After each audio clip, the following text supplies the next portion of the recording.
We begin tonight here at 5 in Minneapolis, where tensions are high tonight after a woman was shot and killed by an ICE agent. It happened this morning during an operation in southern Minneapolis. The Department of Homeland Security says the woman was trying to run over officers. The mayor of Minneapolis and Minnesota Governor Tim Walz see things very differently. And this deadly shooting has led to protests and confrontations throughout the day. Dick Brennan joins us now here in studio with the latest. Dick. Well, Christine and Jessica, the mayor says the ICE agent acted recklessly, but the Department of Homeland Security says he acted in self-defense and called the woman in the car a violent rioter. We're now going to play the video for you. We warn you, some viewers might find this disturbing.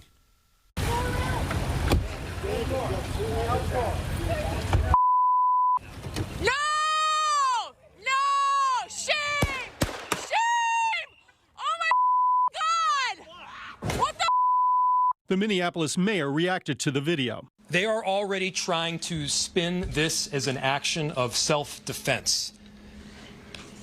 Having seen the video of myself, I want to tell everybody directly, that is this was an agent recklessly using power that resulted in somebody dying. But the Department of Homeland Security tells a very different story and says the driver weaponized her vehicle. It was an act of domestic terrorism.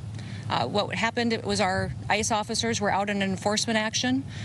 They got stuck in the snow because of the adverse weather that is in Minneapolis. They were attempting to push out their vehicle, and a woman attacked them and those surrounding them and attempted to run them over and ram them with her vehicle.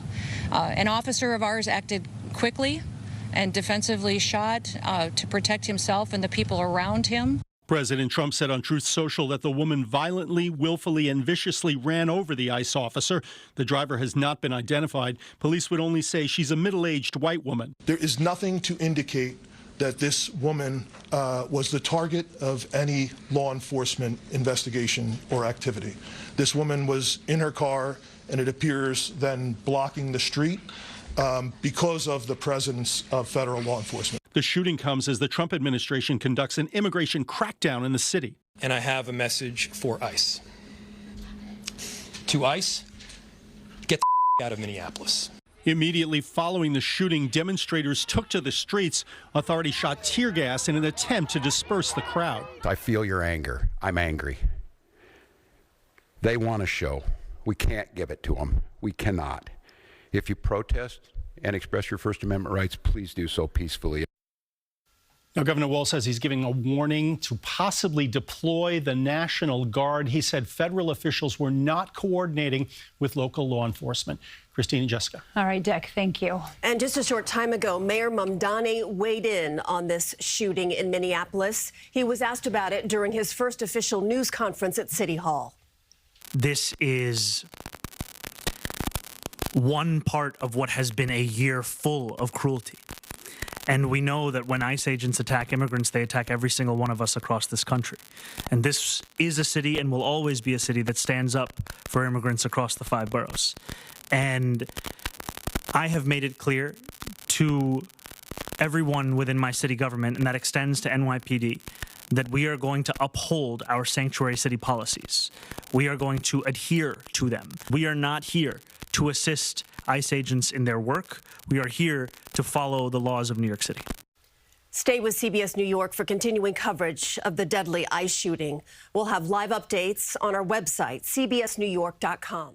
Homeland Security Secretary Kristi Noem says that a woman tried to ram ICE agents with her car, but the mayor of Minneapolis says the agents actually acted recklessly. Jonah Kaplan of CBS News Minnesota joins us live now from Minneapolis. Jonah, we're hearing conflicting narratives, competing narratives about what happened today. How high are the tensions at the scene right now where you are?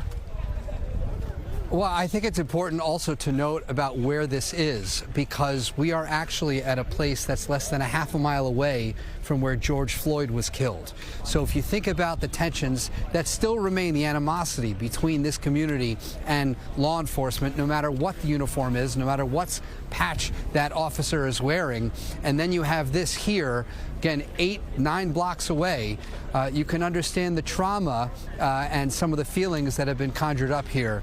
And this is also something that's been brewing for a long time, the last several weeks. We have now up to 2,000 federal agents Homeland Security investigations, enforcement and removal operations from ICE. That is really significant. We're a border state, but we border Canada, not the southern U.S.-Mexico border. So putting that all into perspective, you can understand why tensions are extremely high right now and why even despite this death today of a 37-year-old woman, things could potentially get worse. You know, Jonah, we just did a piece about the Trump administration withholding, freezing funding for child care subsidies and also other social service programs here in New York and other states. This issue erupted there where you are at now, and as a result, it's believed that ICE recently increased the number of agents there.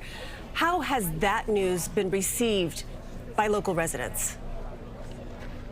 Well, there's no question the fraud affecting social services is a major issue in Minnesota. According to federal prosecutors, we're talking about billions of dollars that were stolen from taxpayers, and nearly 100 people have been charged, most of them Somalis. So that has been the reason cited by the Trump administration that all of these federal agents, all of these prosecutors, all of these ICE personnel have to be here. What's interesting, though, about this Operation Metro Surge, as it's being called by the Department of Homeland Security, most of the people arrested are not Somali. Most of them have been from Central America, Latin America, South America, and of course have extensive criminal records, but they're not affiliated with the fraud.